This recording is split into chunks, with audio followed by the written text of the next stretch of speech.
Hello, कैसे हो आप लोग। प्रतिशत के चौथे लेक्चर के साथ मैं आज आपके सामने हूं। इसके पहले का 3 पार्ट अगर अभी तक आपने नहीं देखा है तो आप प्ले लिस्ट में जाकर के चेक कर सकते हैं, और नहीं तो मैं लिंक दे दूंगा डिस्क्रिप्शन बॉक्स में, आप वहां भी जाके चेक कर सकते हो। देखो, आज का क्लास मैं शुरू करूं उसके पहले एक फार्मूला पे सबसे पहले बात कर लेते हैं। ठीक है, तैयार हो ना? चलो नोट कर लेना। यदि किसी वस्तु के मूल्य में x% की कमी हो जाने से y रुपए में 1 kg वस्तु अधिक प्राप्त हो तो वस्तु का आरंभिक मूल्य क्या होगा और वस्तु का वर्तमान मूल्य क्या होगा। देखो, वस्तु का आरंभिक मूल्य आपको निकालना है। आपको एक फॉर्मूला चाहिए, y बटा में a इंटू x बटा में 100 माइनस x। अगर वर्तमान मूल्य पूछा जाए तो y बटा में a इंटू x और बटा में 100। ये दो फॉर्मूला जिसकी जरूरत आपको पढ़ने वाली है। अभी एक सिचुएशन मैं दे रहा हूं आपको। मान लेते हैं 25 रुपए में 1 kg चीनी मिल रही है और मैं आपको 100 रुपए देता हूं। आप मार्केट में जाओ और 100 रुपए की चीनी लेकर आओ। आप कितना केजी चीनी खरीद कर लाओगे? 4 kg।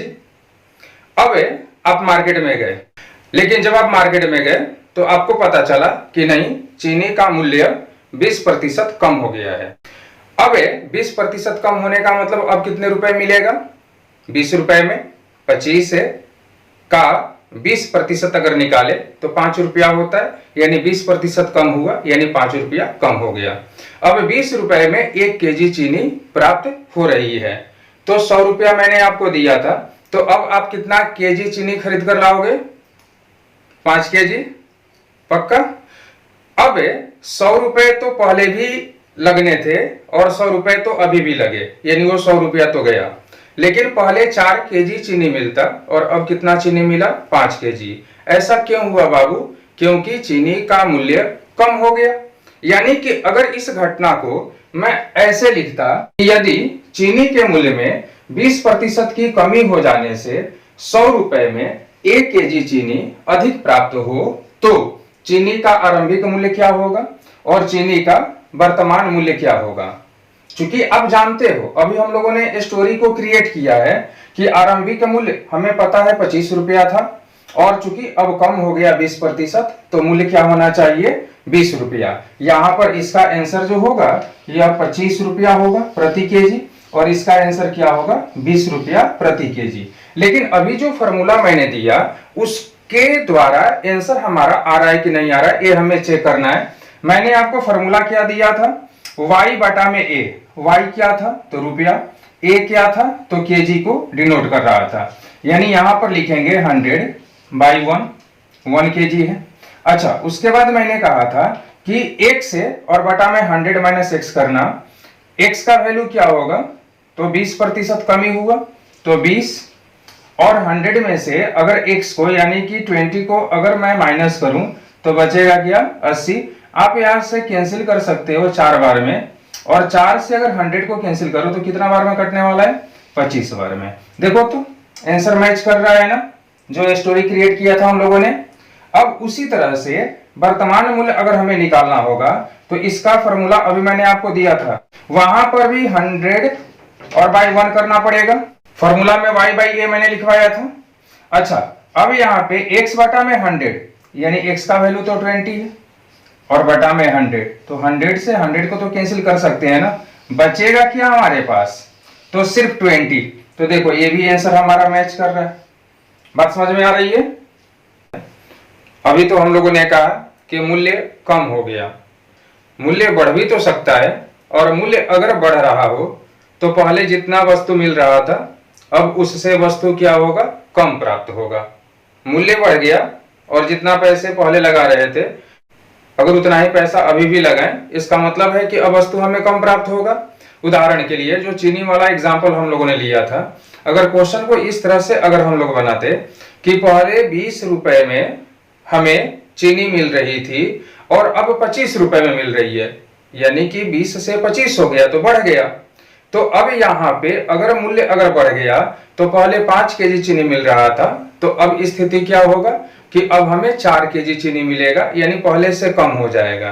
तो अगर ऐसा स्थिति हो तो वहां भी 2 सवाल आपसे पूछे जा सकते हैं, और वो सवाल वही रहेंगे कि आरंभिक मूल्य आपको ज्ञात करना है, या फिर आपसे पूछा जाएगा कि वर्तमान मूल्य क्या होगा। हम लोगों ने फॉर्मूला जो रखा था आरंभिक मूल्य के लिए वो y बटा में a और इंटू x बटा में 100 माइनस x था। लेकिन ये माइनस क्यों लगा था? क्योंकि x प्रतिशत कमी था। लेकिन अगर क्वेश्चन में वृद्धि हो जाए तब यहां पर हम माइनस नहीं रखेंगे, क्या रखेंगे?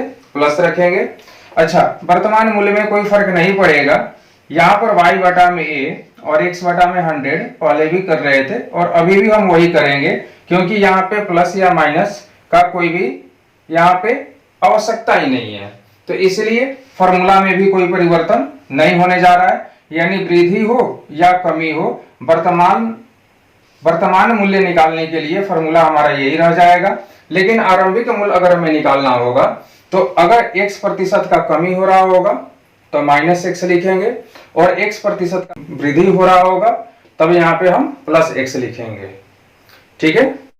अब हम लोग ये देखें कि एग्जाम में किस प्रकार से क्वेश्चन पूछा गया है, और जो क्वेश्चन एग्जाम के पूछे गए हैं उस पे हम अपने फॉर्मूले को रख करके चेक करेंगे और वहां से आंसर निकालेंगे। तो आज का पहला क्वेश्चन, चीनी के मूल्य में 20% कमी होने पे खरीदार 160 रुपए में 8 केजी अधिक चीनी खरीद सकता है। कमी होने से पहले चीनी का प्रति केजी मूल्य क्या था? देखो, कमी होने से पहले बोला, यानी यहां पे हमें निकालना क्या होगा? आरंभिक मूल्य, पहले का मूल्य, प्रारंभिक मूल्य यानी आरंभिक मूल्य। इसके लिए मैंने आपको फॉर्मूला क्या दिया है? y बटा में a इंटू एक्स बटा में 100 माइनस एक्स का, है ना। अभी 160 रुपया में और कितना केजी चीनी अधिक प्राप्त हो रहा था? तो 8 केजी, और 20% का कमी हुआ, और बटा में क्या होगा? तो 100 से 20 को माइनस कर लो तो 80 हो जाएगा। अभी आप यहां से हल करो तो देखो, 80 से 2 बार में आप कैंसिल कर सकते हो, और 2 से 8 को आप कैंसिल कर सकते हैं 4 बार में, और 4 से 20 को 5 बार में कैंसिल हम लोग कर सकते हैं। यानी कि आंसर क्या होगा? 5 रुपया प्रति केजी, और आपके पहले नंबर ऑप्शन में इसका आंसर दिया हुआ है। समझ में आ रहा है?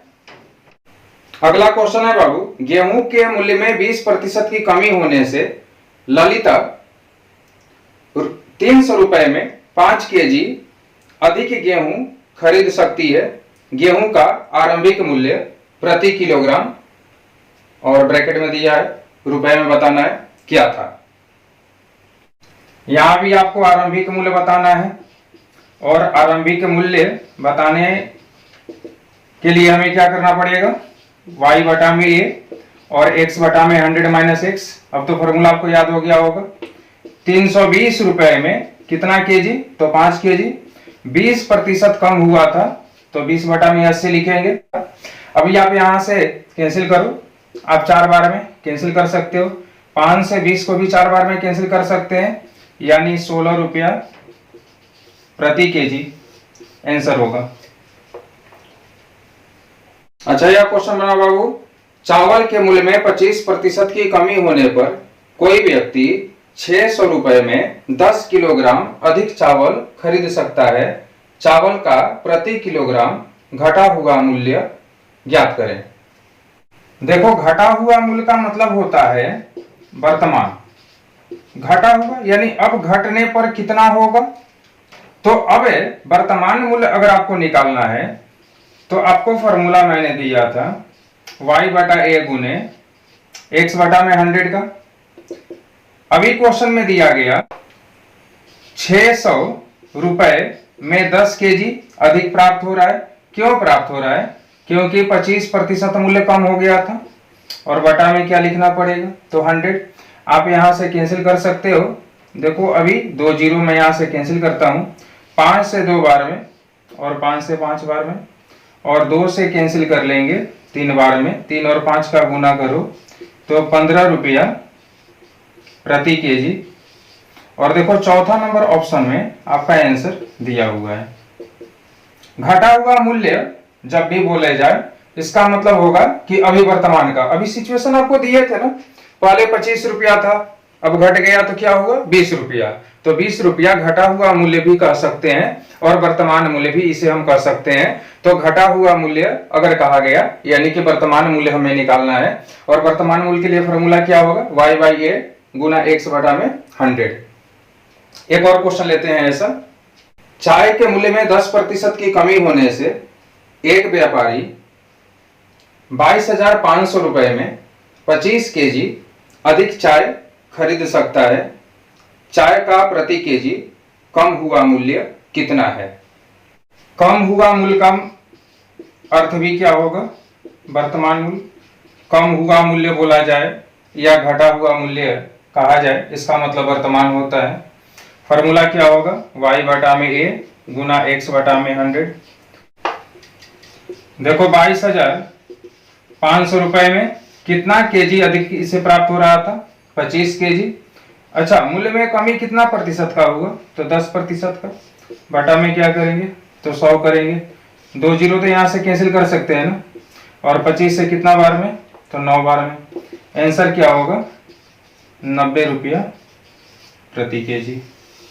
देखो कितने आसानी से इस तरह के सवाल हल होते हैं, है ना। आशा है कि आपको ये कंसेप्ट अच्छे से समझ में आ गया होगा।